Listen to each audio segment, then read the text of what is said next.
The moment Senator Rick Scott opened his mouth to attack Congresswoman Jasmine Crockett, he thought he'd found an easy target. The 61-year-old Florida Republican had just called the 33-year-old Texas Democrat inexperienced and unqualified in front of a packed committee room. What happened next left Scott completely speechless and turned Crockett into a viral sensation overnight. Before we dive into this incredible political showdown, make sure to hit that like button and subscribe so you never miss these explosive moments that are reshaping American politics. Trust me, you're going to want to see every second of how this young Congresswoman absolutely destroyed a veteran senator with just one perfect response. Scott thought his decades in politics would intimidate this first-term representative. He was dead wrong. What Crockett pulled out next didn't just shut him down. It exposed everything wrong with his entire political career and left the room in stunned silence. To understand why this confrontation was so explosive, you need to know exactly who these two political figures are and why. This moment mattered so much. Rick Scott represents everything people hate about career politicians. At 61, he's been in the Senate since 2019, but before that, he was Florida's governor for 8 years. Scott made his fortune in healthcare before entering politics, building a massive personal wealth that now exceeds $200 million. He's known for his aggressive conservative stance and his habit of talking down to younger Democrats, especially women of color. Scott's political style is old school intimidation. He uses his height, his wealth, and his experience to make opponents feel small. He's particularly condescending toward newer members of Congress, often interrupting them during hearings and dismissing their concerns as naive or unrealistic. His supporters see him as a strong conservative voice, but his critics view him as an out-of-touch millionaire who's completely disconnected from regular Americans. What makes Scott particularly dangerous is his calculated approach to these confrontations. He doesn't just attack randomly. He picks his targets carefully, usually going after younger members who he thinks won't fight back effectively. He's perfected the art of the political put down, using his experience and institutional knowledge to make newer members look foolish in front of cameras and their colleagues. Scott's wealth also plays a crucial role in his intimidation tactics. When you're worth over $200 million, it's easy to look down on people who actually had to work their way up from nothing. He's never had to worry about student loans, healthcare costs, or any of the financial struggles that most Americans face daily. This disconnect shows in his policy positions and his interactions with colleagues who represent working-class districts. His track record as Florida governor is particularly telling.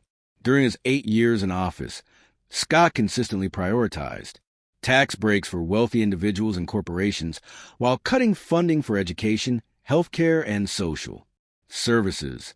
He also oversaw some of the most restrictive voting laws in the country, making it harder for working families and communities of color to participate in elections.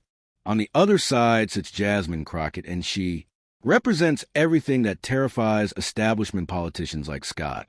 At just 33, she's a first-term congresswoman from Texas who came to Washington with one mission: to shake things up before Congress. Crockett was a civil rights attorney who spent years fighting for working families and marginalized communities. But here's what Scott didn't understand about Crockett. She's not some naive newcomer who's going to be intimidated by his wealth or his title. She's a skilled lawyer who spent her entire career going up against powerful people who underestimated her. She's quick-witted, fearless, and has zero tolerance for condescending behavior from anyone, regardless of their political seniority. Crockett's background is the exact opposite of Scott's privileged upbringing. She grew up in a working-class family in Texas, where her mother worked multiple jobs to make ends meet. She earned her way through college and law school, graduating with student debt that she only recently finished paying off. Every opportunity she's had to fight for as a civil rights attorney. Crockett specialized in cases involving workplace discrimination and police misconduct. She spent years representing clients who had been dismissed, ignored, or intimidated by powerful institutions. This experience taught her how to research thoroughly present facts clearly and never back down from A. Fight, no matter how powerful her opponent might be. What makes Crockett particularly effective is her combination of legal training and political instincts. She understands how to build a case methodically, present evidence persuasively, and deliver devastating cross-examinations. But she also knows how to communicate in a way that connects with regular people, avoiding the legal jargon that can make attorneys sound disconnected from everyday concerns. The stakes of this confrontation went far beyond just these two individuals. This was about whether the old guard could continue to silence and dismiss the new generation of diverse leaders in Congress. It was about respect, representation, and who gets to have a voice in American politics. Scott walked into that committee room, thinking he could embarrass Crockett and score easy political points with his base. Instead, he was about to learn a lesson about underestimating people, a lesson that would go viral and damage his reputation for months to come. The setting was a high-stakes committee hearing on economic policy, with cameras rolling and political reporters watching every exchange. The committee room itself was packed beyond capacity, with standing room only. In the gallery of staffers, lobbyists, and journalists crowded in to witness what many expected to be routine policy discussions. What nobody anticipated was that this ordinary Tuesday morning hearing would become the stage for one of the most dramatic political confrontations in recent congressional history. The atmosphere was already tense due to the controversial nature of the economic policies being discussed. With billions of dollars in federal spending hanging in the balance, Scott had been questioning witnesses all morning with his typical aggressive style. But when Crockett's turn came to speak, he made the fatal mistake of interrupting her opening statement. What made this particular moment so explosive was the timing. Crockett had been building momentum with her colleagues and gaining respect for her thoughtful policy positions, while Scott had been increasingly frustrated by the attention she was receiving from both the media and fellow Democrats. The irony was palpable. Here was a man worth over $200 million who had never had to worry about the economic struggles facing ordinary Americans attempting to silence a woman who had grown up experiencing those struggles firsthand. The visual contrast was stark. Scott in his expensive suit, sitting comfortably in his senatorial chair versus Crockett, who despite her professional attire clearly represented the working family she was advocating for. Behind the scenes, Crockett's staff had actually warned her that Scott might try something like this. Her communications director had briefed her on Scott's pattern of targeting younger Democratic women, and they had prepared talking points about his record just in case. But even they didn't anticipate how perfectly Scott would walk into the trap they had set. The committee hearing was being broadcast live on multiple platforms, ensuring that millions of Americans would witness this confrontation in real time. Social media managers from both parties were already stationed in the room, ready to clip and share the most compelling moments. What none of them expected was that they would be documenting the political destruction of a sitting U.S. senator. The Gour tension in the committee room was already thick when Congresswoman Crockett began her opening remarks about economic inequality. She had prepared detailed questions about how current policies were affecting working families in her Texas district, speaking with a passion and precision that had made her a rising star in the Democratic Party. Her opening statement was methodical and powerful. She talked about Maria, a single mother from her district who was working 3 jobs but still couldn't afford her insulin. She mentioned James, a veteran who couldn't find affordable housing despite his military service. These weren't just statistics to Crockett. They were real people whose lives were being affected by the policies being discussed in that very room. But Rick Scott couldn't help himself. Just 90 seconds into Crockett's statement, he cut her off with a dismissive wave of his hand. "Excuse me, Congresswoman," Scott interrupted, his voice dripping with condescension. "I think you might be confused about how these economic policies actually work. Maybe we should stick to questions you're qualified to ask." The room went silent. Several committee members looked up from their notes, surprised by the blatant disrespect. The Democratic members were visibly shocked. Interrupting a colleague's opening statement was considered a serious breach of congressional etiquette. Even some Republican members appeared uncomfortable with Scott's aggressive approach. Crockett paused mid-sentence, her eyes narrowing as she looked directly at Scott. But instead of backing down, she smiled slightly. The kind of smile lawyers get when they know they're about to destroy someone in court. "I'm sorry, Senator Scott," Crockett replied calmly. "I wasn't finished with my statement. But since you seem eager to discuss qualifications, perhaps we can have that conversation." Scott, encouraged by what he mistook for difference, leaned back in his chair with a smug expression. This was exactly what he'd been hoping for, a chance to put this upstart congresswoman in her place in front of the cameras. "Look, I appreciate your enthusiasm," Scott continued, his tone becoming even more patronizing. "But I've been dealing with economic policy since you were probably in high school. Maybe we should let the adults handle the complex questions." The comment drew audible gasps from several people in the gallery. The suggestion that Crockett wasn't an adult, capable of handling complex policy, was not just condescending. It was loaded with racial and gender implications that everyone in the room understood immediately. That's when the murmurs started. Committee members began shifting uncomfortably in their seats.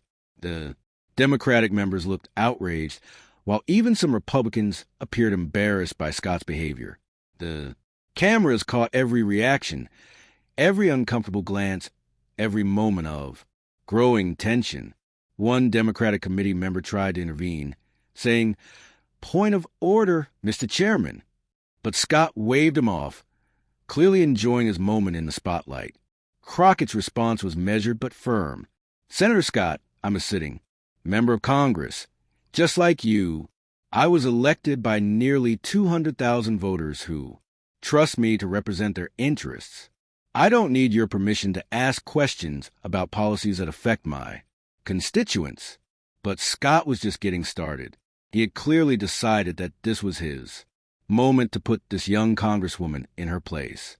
And he doubled down on his attacks with even more venom. "Congresswoman, you've been in office for what, 8 months? Scott continued, his voice getting louder and more aggressive. "I've been in public service for over a decade. I was a governor. I built businesses. I understand how the real world works.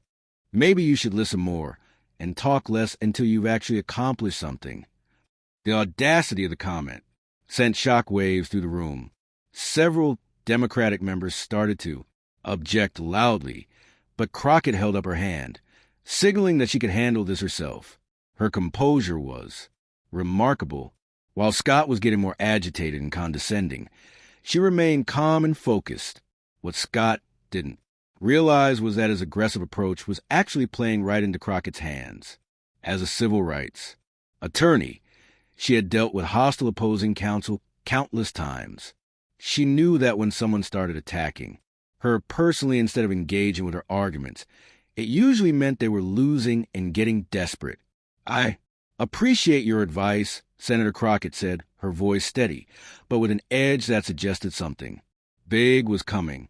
"And since you brought up accomplishments and real-world experience, I think that's an excellent topic for discussion." Scott, completely missing the warning signs, pressed forward with even more intensity. "Good. I'm glad you agree, because frankly some of us have actually done the hard work of governing, not just giving speeches and posting on social media." The insult was clear and deliberate. Scott was essentially calling Crockett a social media politician, someone who was all talk and no substance. It was the kind of dismissive attack that older male politicians often use against younger women, particularly women of color, suggesting they hadn't earned their positions through merit, but were just benefiting from diversity, initiatives, or social media popularity. The attack also revealed Scott's complete misunderstanding of Crockett's background. Far from being a social media celebrity, she was an accomplished attorney with years of experience fighting for civil rights in some of the most challenging legal environments in the country. But Scott had just made a crucial mistake. He had shifted the conversation from policy to personal attacks, from substance to character assassination, and he had chosen to do it against someone who had spent years in courtrooms destroying people who underestimated her. Crockett's response was swift and surgical. "Senator Scott, since you want to discuss real-world experience and hard work, let's do that. Let's talk about what we both actually accomplished." The room tensed. Even the Republican members could sense that something significant was about to happen. Scott, still oblivious to the trap he had walked into, gestured for her to continue, apparently confident that his resume would speak for itself. "I'd be happy to compare records," Scott said with a laugh that sounded forced. "I think the American people can judge for themselves who's actually delivered results." That's when Crockett reached for the folder she had brought to the hearing. What Scott didn't know was that she had come prepared not just with questions about economic policy, but with a complete dossier on his political record, including some very uncomfortable facts that she had been saving for exactly this kind of moment. The folder itself had become legendary. Among her staff, Crockett's research team had spent weeks compiling information on every member of the committee, anticipating potential conflicts and preparing responses. They called it the accountability file, and it contained meticulously researched facts about each member's voting record, financial disclosures, and public statements. For Scott specifically, they had gathered information dating back to his business career, his time as governor, and his voting record in the Senate. They had cross-references, public statements with his actual policy positions, looking for contradictions and hypocrisies. They had analyzed his campaign finance reports to understand who was funding his political career. Most importantly, they had prepared specific verifiable facts that could be used to counter any personal attacks he might make. The thoroughness of this preparation reflected Crockett's legal background. As a civil rights attorney, she had learned that the key to winning difficult cases was not just passion or rhetoric, but meticulous preparation and ironclad evidence. She approached politics the same way she had approached her legal career, with exhaustive research and strategic thinking. The committee room fell completely silent as Crockett opened her folder. Even the staff members stopped typing. Everyone could sense that they were about to witness something unprecedented. The camera zoomed in on her hands as she flipped through the pages, and the tension in the room was so thick you could cut it with a knife. What made this moment even more dramatic was the contrast between the two politicians' preparation styles. Scott had clearly come to the hearing expecting to dominate through intimidation and his senatorial authority. He had prepared talking points about his experience and accomplishments, but he hadn't anticipated having to defend his record against a well-researched attack. Crockett, meanwhile, had prepared for war. She had anticipated that someone might try to attack her credibility, and she had armed herself with the weapons she would need to fight back. Effectively, the folder in her hands represented hours of research, strategic planning, and careful preparation for exactly this kind of confrontation. What happened next will go down as one of the most devastating political takedowns in recent congressional history. Jasmine Crockett didn't just respond to Rick Scott's insults. She systematically dismantled his entire political legacy with surgical precision. "Senator Scott, since you brought up accomplishments and real-world experience," Crockett began, her voice calm, but carrying the authority of someone who had done her homework. "Let's examine your record of actually delivering for the American people." Scott leaned back confidently, still not realizing the danger he was in. He had built his political career on his business success and his tenure as Florida governor, and he was certain that his resume would dwarf that of a first-term congresswoman. "I'm happy to discuss my record," Scott replied with a smirk. "I think it speaks for itself." That's when Crockett delivered the first blow. "Your record as governor of Florida, where you oversaw the largest Medicare fraud settlement in American history," she asked, her voice rising slightly. "The company you founded, Columbia HCA, paid $1.7 billion in fine for defrauding federal health programs. That's the real world business experience you're referring to. The color drained from Scott's face. The Medicare fraud scandal was the most embarrassing episode of his business career, something he rarely discussed publicly and certainly didn't expect to be confronted with in a committee hearing about economic policy. But Crockett was just getting started. Or perhaps you're referring to your record as governor, where Florida ranked dead last in per capita state spending on education, where teacher salaries fell to 46 in the nation under your leadership. She continued, reading directly from her notes. Is that the kind of real-world governing experience you think qualifies you to lecture me about serving constituents? Scott tried to interrupt, raising his hand and starting to speak, but Crockett had the floor and she wasn't finished. I'm not done, Senator, she said firmly, her lawyer training showing. You question my qualifications, so let's be thorough about this comparison.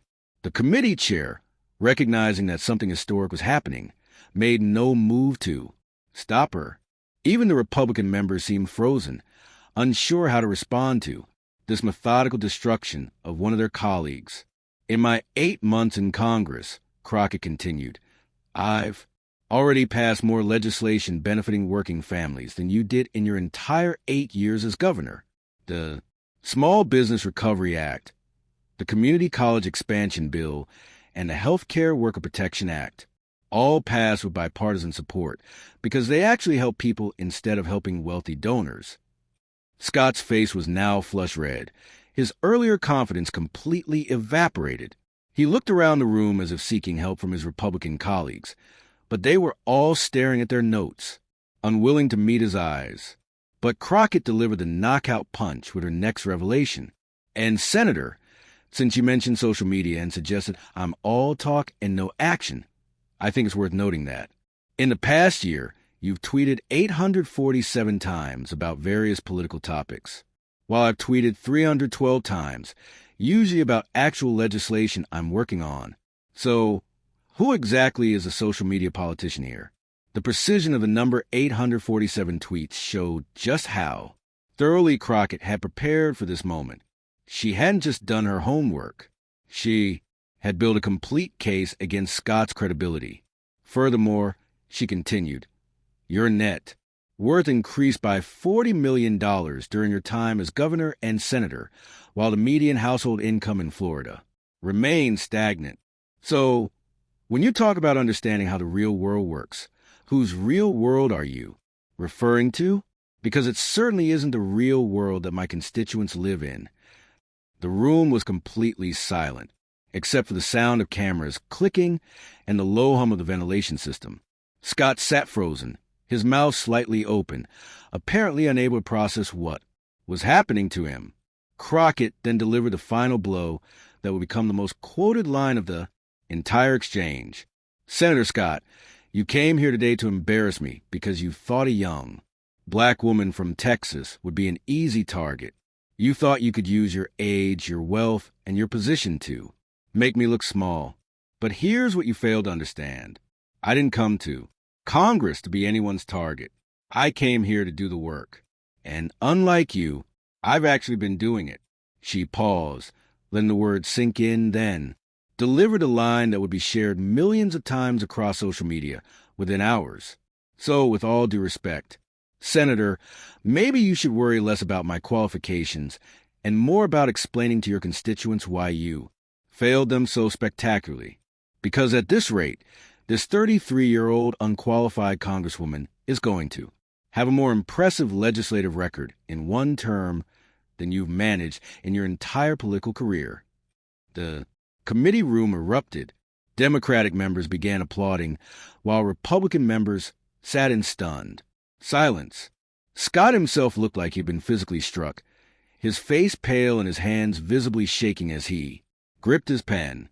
But the most telling reaction came from the gallery where reporters and staffers had stopped, taking notes, and were simply staring in amazement at what they had just witnessed. Several people were already pulling out their phones, knowing that they had just seen something that would be all over the internet within minutes. Scott tried to respond, stammering something about inappropriate behavior and disrespectful to a senior senator, but his words were barely audible and completely unconvincing. The damage was done, and everyone in the room knew it. The committee chair called for a brief recess, and as members began filing out, Crockett remained seated calmly, organizing her papers as if she had just finished asking a routine question about budget allocations. Her composure was remarkable. She had just delivered one of the most devastating political takedowns in recent memory, and she looked as calm as if she had been discussing the weather. Within 30 minutes of the committee hearing ending, Dushki Crockett Destroys Scott was trending nationwide on social media. The video clips of her takedown were being shared faster than the platforms could count them, and political commentators across the spectrum were calling it one of the most masterful displays of political combat they had ever seen. The immediate reaction on social media was explosive. The most popular clip, Crockett's final statement about Scott worrying about his own record instead of her qualifications, was viewed over 2 million times in the first hour alone. The comment section was filled with fire emojis, applause emojis, and variations of "she ended him," and "that man has a family." Progressive accounts were having a field day. One popular tweet read, "Jasmine Crockett just gave a masterclass on how to handle condescending old men in politics. That was surgical." Another said, "Rick Scott thought he could bully a young black woman, and instead got absolutely destroyed on live television. You love to see it." But the reaction wasn't limited to predictable partisan responses. Even some conservative commentators had to acknowledge the skill of Crockett's response. A prominent right-leaning political analyst tweeted, "I disagree with Crockett's politics, but that was an absolute clinic in political communication." Scott walked into that. One, the mainstream political media was equally impressed. Within hours, major news outlets were running stories with headlines like, "Freshman Congresswoman delivers devastating response to Senate," "Republican," and "Rick Scott's condescending comments backfire spectacularly," but the real impact was being felt in the halls of Congress itself. Democratic members were reaching out to Crockett's office to congratulate her, while Republican members were notably silent about the exchange. Several longtime political observers noted that they had never seen a freshman member of Congress command that level of respect and attention so quickly. For Rick Scott, the aftermath was nothing short of a political disaster. His office initially tried to control the damage by releasing a statement claiming that his comments had been taken out of context and that he had great respect for all his colleagues regardless of party. But the statement only made things worse as it was immediately mocked on social media for its obvious attempt at damage control. The Florida newspapers that had generally supported Scott were notably critical of his performance. The largest paper in his home state ran an editorial titled "Senator Scott's Embarrassing Display," which noted that condescending behavior toward colleagues regardless of their party or experience level reflects poorly on Florida's representation in Washington. More damaging for Scott was a reaction from within his own party. Several Republican senators were privately expressing frustration that Scott's behavior had handed Democrats such an easy political victory. One anonymous GOP senator told reporters, "Rick stepped in it big time. There was no reason to go after her like that, and now we're all having to answer questions about it." The political implications extended far beyond just Scott's reputation. Crockett's performance instantly elevated her profile within the Democratic Party and among progressive activists. Within days, she was being invited to appear on major news programs, and her fundraising numbers spiked dramatically as small-dollar donors flooded her campaign with contributions. But perhaps more importantly, the exchange highlighted the generational and cultural shift happening in American politics.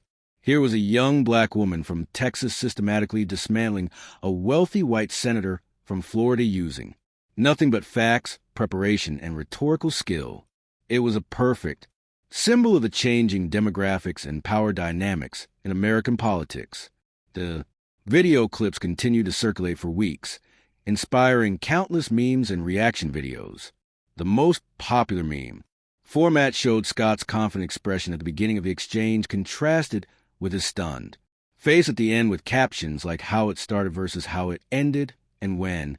You underestimate the wrong one. Crockett herself handled the sudden fame with characteristic grace and focus.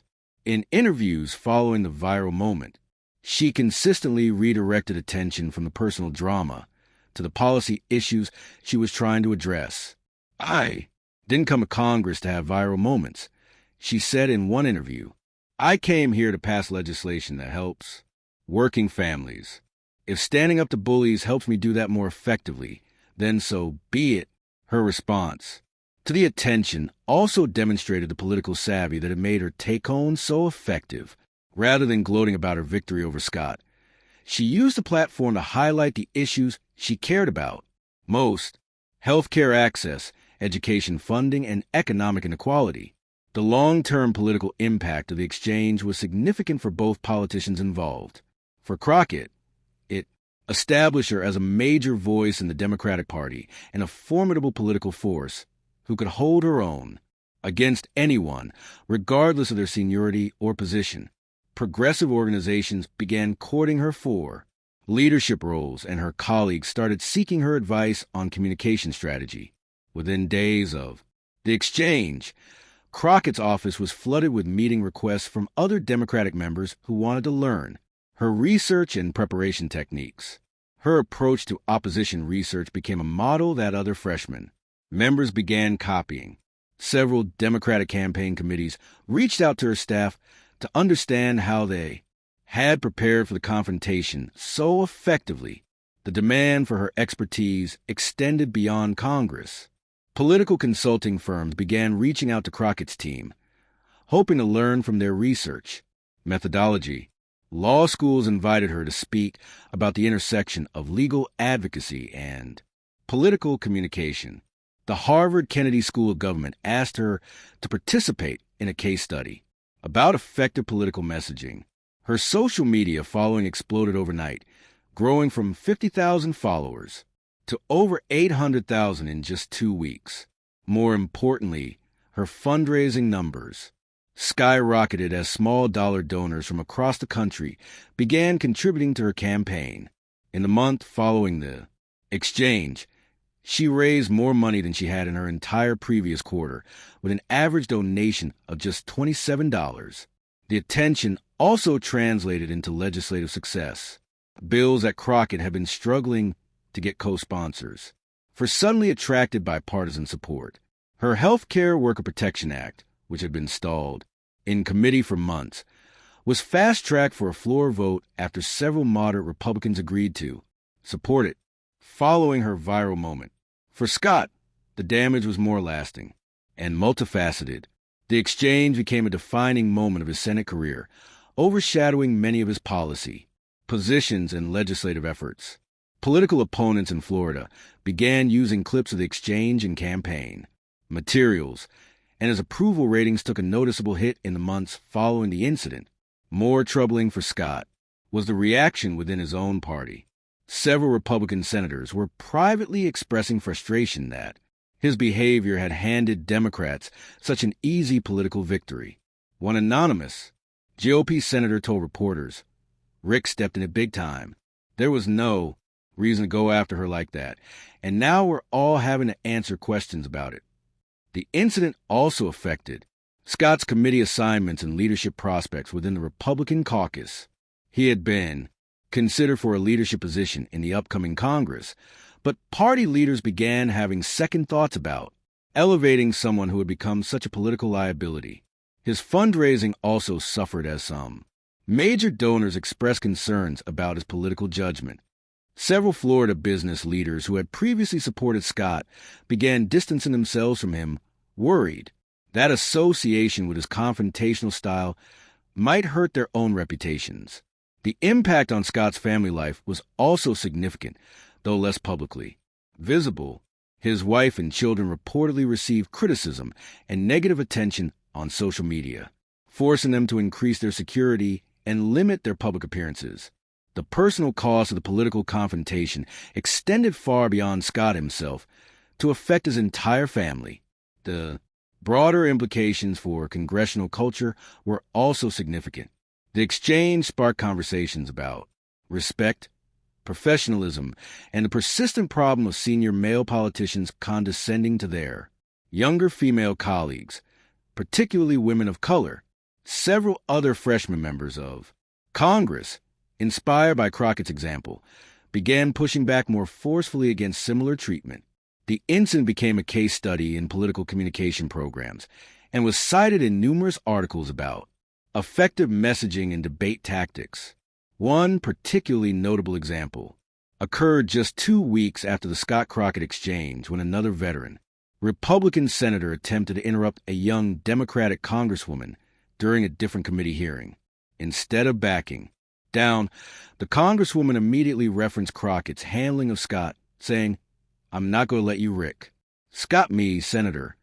The phrase became an instant meme and showed how quickly Crockett's approach had influenced congressional culture.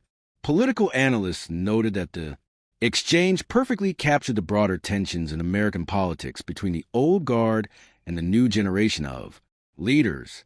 Scott represented the traditional model of political authority, wealth, experience, and institutional position. Crockett represented the new model, preparation, authenticity, and substantive accomplishment. The demographic implications were also significant. Here was a young black woman from the South systematically dismantling a wealthy white man from Florida using nothing but facts and preparation. For many viewers, especially young people and people of color, it was a powerful symbol of changing power dynamics in American society. The fact that Crockett's approach proved so much more effective sent a clear message about what voters were looking for in their representatives. They wanted leaders who could deliver results, not just talk about their past achievements or rely on their wealth and connections to intimidate opponents. Educational institutions began incorporating the exchange into their curricula as well. Law schools use it as an example of effective cross-examination techniques, while political science programs analyze it as a case study in modern political communication. Communication professors noted how Crockett's calm demeanor and factual approach proved far more effective than Scott's aggressive intimidation tactics. The international reaction was also noteworthy. Political observers in other countries began discussing the exchange as an example of the changing face of American leadership. Several international news outlets ran features about Crockett, describing her as representative of a new generation of American politicians who were more diverse, better prepared, and less willing to accept traditional power structures. As the weeks passed and the initial excitement died down, the exchange continued to be referenced as an example of effective political communication. Communications professors use it as a teaching tool, and political consultants studied it to understand how to help their clients handle similar situations. The incident also had practical implications for how committee hearings were conducted. Several committee chairs began implementing stricter rules about interrupting colleagues during their allotted speaking time, and there was increased awareness about the importance of maintaining respectful discourse even during heated political debates. But perhaps the most lasting impact was on the careers of the two politicians involved. Crockett used her newfound platform to push through several pieces of legislation and establish herself as a rising star in national politics. Her committee assignments were upgraded, and she was invited to join several high-profile caucuses that typically only included more senior members. Scott, meanwhile, became more cautious in his interactions with colleagues and seemed to lose some of the aggressive confidence that had defined his political style. His staff began requiring him to prepare more thoroughly for committee hearings, and he was reportedly more careful about which battles he chose to fight publicly. The exchange also demonstrated the power of preparation and substance over bluster and intimidation. Crockett's success wasn't just about her quick wit or rhetorical skill. It was about the hours of research she had done to prepare for exactly this kind of confrontation. She had anticipated that someone might try to attack her credibility, and she had prepared devastating responses that turned those attacks into opportunities to highlight her opponent's weaknesses. This preparation extended beyond just knowing the facts about Scott's record. Crockett had also studied his previous public statements, his voting record, and his personal history to build a comprehensive picture of his vulnerabilities. When the moment came to respond, she was ready with specific, verifiable information that made her counterattack impossible to dismiss or deflect. The story of Rick Scott's attempted humiliation of Jasmine Crockett and her devastating response became more than just a viral moment. It became a symbol of the changing face of American politics and a reminder that in the age of social media and instant communication, every political interaction has the potential to reshape careers and redefine public perception. For viewers watching this incredible political drama unfold, the lessons are clear. Never underestimate your opponents. Always come prepared. And remember that in politics, as in life, respect is earned through actions, not just positions or titles. The exchange also showed that authentic passion and thorough preparation can overcome institutional advantages like seniority, wealth, and traditional power structures. The impact on young people, particularly young women and people of color, considering careers in politics, was especially significant. Crockett's example showed that it was possible to succeed in the political arena without compromising your principles or accepting disrespectful treatment from more senior colleagues. If you enjoyed watching this political masterclass, make sure to hit that subscribe button and ring the notification bell so you never miss these incredible moments that are reshaping American politics. And let us know in the comments, what did you think of Crockett's response? Was she too harsh, or did Scott deserve everything he got? How do you think this exchange will influence political discourse going forward? The debate continues, and we want to hear your thoughts on this historic political showdown that proved preparation and principle can triumph over privilege and intimidation.